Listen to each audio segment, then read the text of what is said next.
Hey guys, welcome back to my channel. So today I wanted to do an April favorites. I know I didn't do a March favorites, but that's just because I didn't have a lot of products that I really was loving. I don't think there was really even one product that I loved that month, but this month I do have not a lot, but like a good size amount of stuff that I have been loving this month.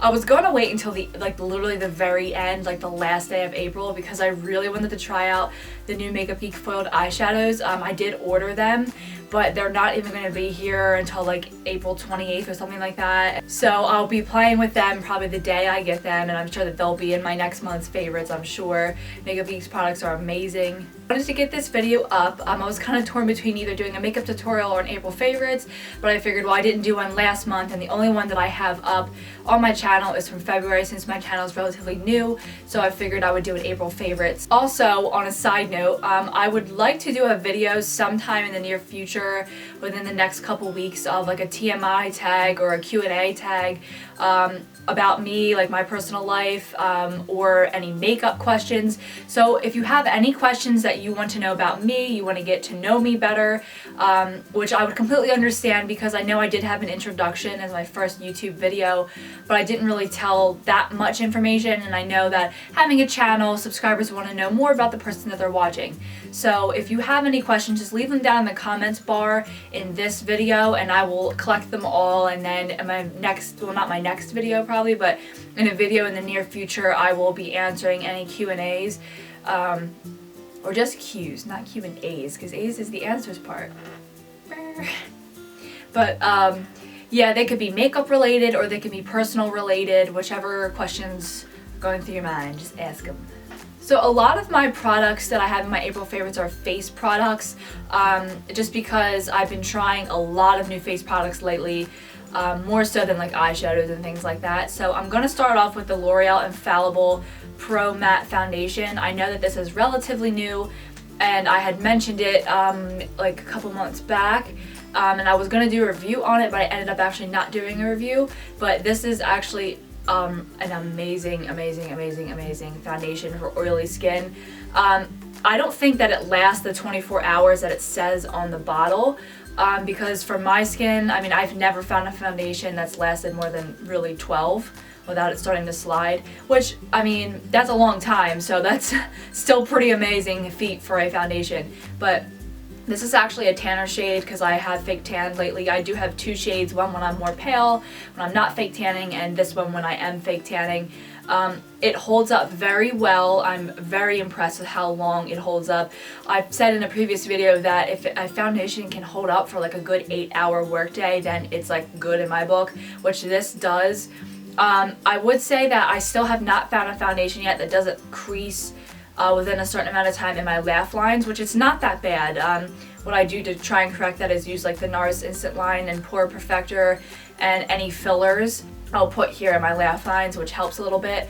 But this I'm very impressed with. I've been using this every day this month. I see myself definitely still continuing to use it, especially with it getting warmer, because there's more moisture in the air, there's more humidity, you're going to be sweaty, and your people's faces tend to get more like dewy and oily, especially mine in the summer, and I'm sure if you have oily skin too, you know those feats. But this I would highly recommend for someone who has oily skin. If you have normal to combination, if you have any dry patches on your face, I would say there might be some parts of this foundation that you don't like, just because I have noticed there was one time where I had a few dry patches like right in here, which is weird because I'm oily, but it was like right here, and it like clung to those spots. But other than that, I have no complaints whatsoever. Love this foundation. I've probably been rambling way too long about this foundation, so you know how much I love it. Next is the Mercier Loose Setting Powder. It's translucent powder. A lot of my face products are going to be, oh my god, my dog. A lot of my face products are going to be for like mattifying and for controlling oil. That's because I have oily skin, so if you have dry skin, I wouldn't recommend using some of these products. But this I have found to be amazing. I saw other YouTubers using it, and I was like, oh, it's a lot of money. I think it was like 36 bucks, and I was like, I don't know if I want to waste the money on it, because it's just a translucent powder. I mean, I have one already, and I didn't know if it was going to really work. but it works.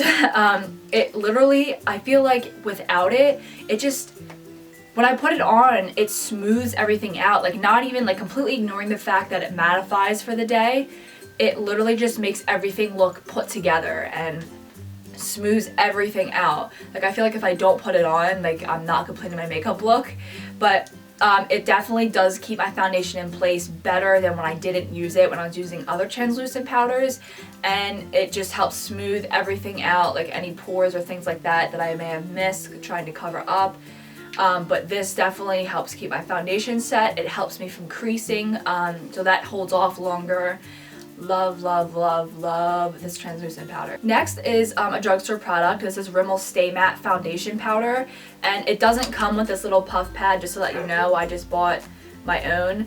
I don't use this for foundation application. I use this just in my T-zone, just for, I'm sorry, my dog is ridiculous, but I use this just in my T-zone just to add a little bit of extra setting to it besides the translucent powder, just because the T-zone is like literally an oil slick for me. But this actually helps smooth out too. I'm really, really impressed with this. So if you're looking for like a cheaper type of foundation setting, then I would go with the Rimmel Stay Matte. It really does smooth everything out, and it helps keep my T-zone very like not like extremely matte, dry looking, but it helps from sliding all over the place. I'm really sorry that my dog is going nuts. Like, what is he barking at? Oh my god. This is a product that has been out for a long time. It's not a new product, I know, and I've been holding off forever for getting this product, but it's the Mary-Lou-Manizer. I've been holding off so long because if you've been watching my videos, you know that I've said that I hate really looking highlighted at all. I do put highlighter on, but a very, very minimal amount. I don't like to look dewy just because my skin does this naturally. So this was like a leap of faith for me, and I actually love it. It's the best highlighter I've ever used, and I know a lot of people have said that, but it doesn't make me look oily. Like even when I have it on all day, it just looks like a nice, I know everyone says this, but it really does look like a nice glow from within. Like it doesn't look oily, it doesn't look like too over dewy, like it looks like a very natural look. I was extremely impressed with this because I thought that this was just going to make me look oily at the end of the day, like more oily than what I look. So I was like, oh, this is just going to be awful, but it looked really, really good at the end of the day. Like it still was there, it looked natural, it didn't make me look more oily. So this is my favorite highlighter now, and I'm sure I'm going to be using it in like all of my tutorials for the next for God knows how long. But if you have oily skin, don't be afraid of this Luminizer because it actually looks really, really natural and really good. It doesn't make you look like over oily. Thing I have here is the Kat Von D Tattoo Liner. This has like the most amazing sharp tip ever. I don't know if you can really see that, but it's really, really thin, really sharp, and this is the first liquid liner I've ever used with this much precision that doesn't come out like a gel-like consistency where it's actually like a true liquid. And it comes out very controlled, so it doesn't come out like pouring out of there, but it's literally the best thing ever for like tracing out that wing, and even if filling in, it's great filling in because I've had experiences with other liners with felt tips like this. This is more like a rubber tip, but tips similar to this where it's great for tracing, but it won't be good for filling in the wing. This is great for both. This is the best liner I've ever used. It stays on long, like if your eyes are watering in the corners, it doesn't come off. I actually like this better than my Maybelline gel liner in Black is Black. I like it better than my NYC liquid liner. It's the best liner I've ever used, so this is definitely probably going to be used for a long time. Next is a ColourPop Lippie Stick in the shade Lumiere. I'm pretty sure I used this in my last tutorial. It's like a mauve-y, rosy, pinkish shade. To me, I know my friend Sarah said, that is not a nude, are you crazy? Well, it is to me, but it's a nude to me just because I gravitate towards dark lip colors. Like even in the summer, I'm like the psycho that's wearing like a fall lip color just because I love fall lip colors. I love fall makeup looks. Like even right now I'm wearing like a burnt reddish brown in my crease with like a gold on my lid. Like that's like fall colors, you know? It's just what I gravitate towards. I don't know why, but I love dark lips. I love fall makeup eye looks. I'm sorry, that's just who I am. I'm sure in like the dead of summer when people are wearing like the bright lip colors and like the springy pastels on their eyes, I'm gonna be wearing like fall makeup looks already. But I did do a spring tutorial on my last makeup tutorial, so I try you guys, I try. But yes, I do. I love dark lips. I love fall makeup looks. This is definitely a darker lip color. I guess it really isn't like a nude, but it is like a pinkish mauve-y color. But I've been loving this. I've been wearing this almost every day, actually. Just glam it up, you know. This is my next favorite. I actually am wearing this today. Obviously, I just put it on. But I've had this for a while and I kind of forgot about it. It's a Bite Beauty, like, I guess lipstick? I don't know. But it's in the shade Honeyberry, and it's like really, really pretty brownish nude, and I love brown nudes, like love brown nudes. So I've been wearing this actually every day this week. I finally switched over from my Lumiere this week, so this is what I've been wearing this week. It's between this and Lumiere lately, but I've been loving this Bite Beauty lipstick in the shade Honeyberry. I forgot one face product from earlier. This is the Makeup Forever Base Mattifying Primer. It's one of their Step 1 primers.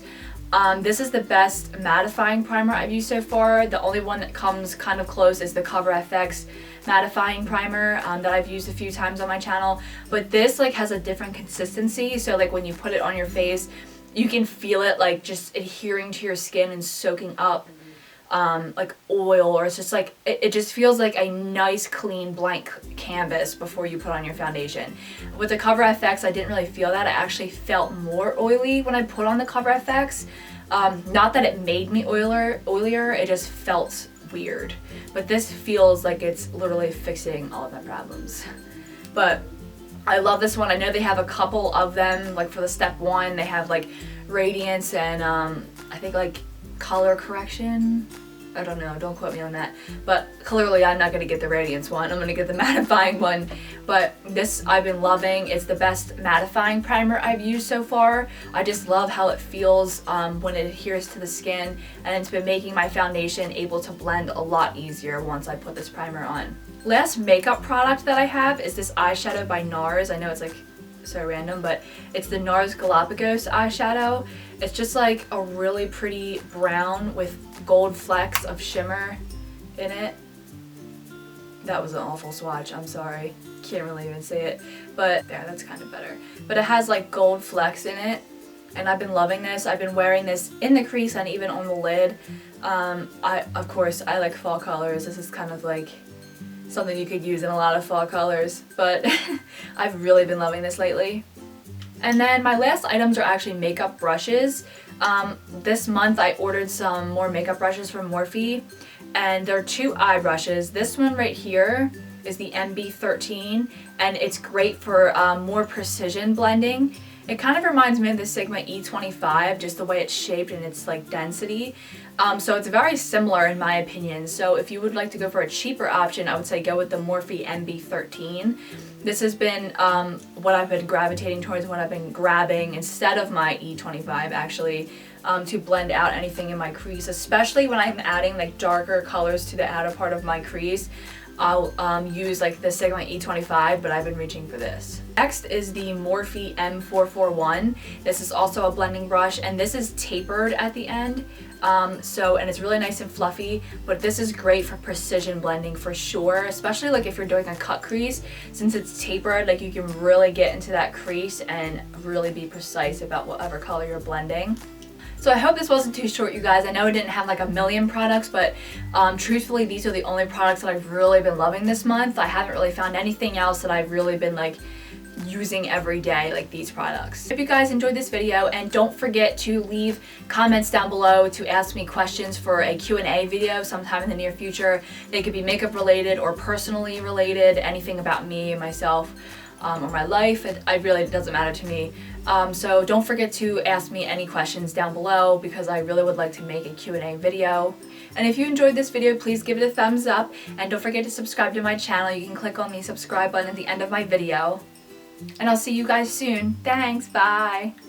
I'm more so not really rubbing back and forth to buff. I'm more so dabbing and slightly moving back and forth because I don't want too much fallout.